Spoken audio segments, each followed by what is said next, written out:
Hi, this is Ask Brock. I'm Brock Yorty. This week's question, Brock, what the heck happened to the print edition of National Driller or The Driller?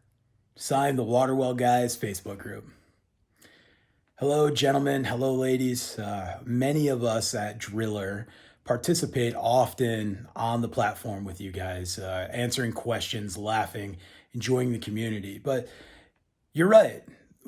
Where is the print? In May 2020, that was the last issue that was printed, and we shifted to a digital platform. There were many reasons. One of them is, one in five newspapers in the country closes pretty regularly because of print versus digital.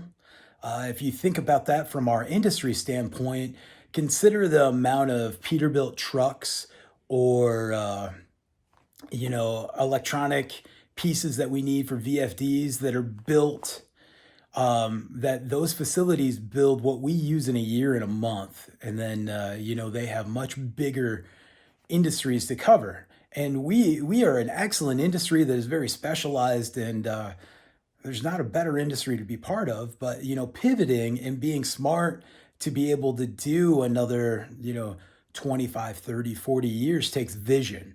And that vision was shifting to a digital platform. Is it a bummer? Yeah, I love that big, glossy tabloid magazine. Same thing. I got the call from my father saying, I read this thing cover to cover, and now I got to do it on my phone. But, there's some benefits to it with the fact that, the first of the month, it's there. You can click on it, you can share it, you can get other people to subscribe. Like and subscribe is very important to us. And then, look at what else is happening at the Driller, from the Drilling Insight podcast to these Ask Brocks. We're about to hit 100, and that's pretty cool. And, I'll tell you what, there are other print drilling magazines out there still. I write for the Driller the same reason Wayne wrote for the Driller, the same reason why Porky wrote for National Driller, John, because we get to write whatever's in our heart. There's no agenda, there's no theme. 2013, I wrote to Jeremy and said, hey, I have this really cool story about going to the Atacama Desert. I'd like to share it. And he says, why don't you write it? I'm not a classically trained writer, so I wrote it, and he made it so easy for me to get the editing, put the photos together, and it was my first cover.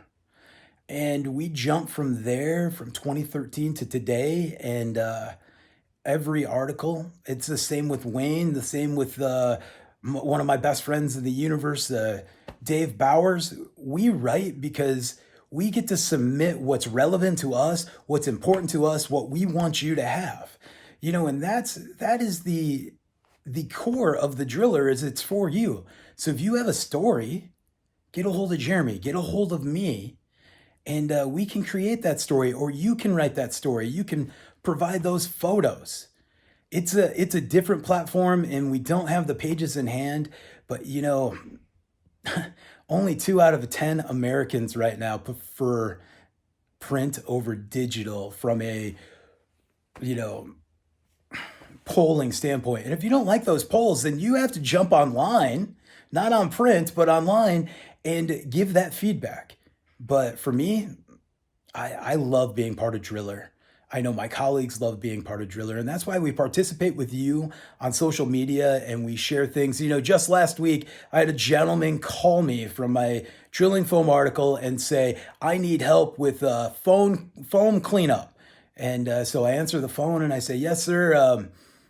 I believe your best bet is to call the drilling contractor, have a discussion, and get it resolved. And that's because I represent our industry just like you do. And because it's easy to Google things like this, I'm there to have your back the same as National Driller has your back. So that's, a little bit long-winded answer, but it's about the future. And man, do I love the paper magazine, but I love the digital just as much, because in an instant, I can share it. I can get somebody else to sign up and subscribe, and we're all sharing great, relevant information. Thanks, guys. You're a great group. I love this industry.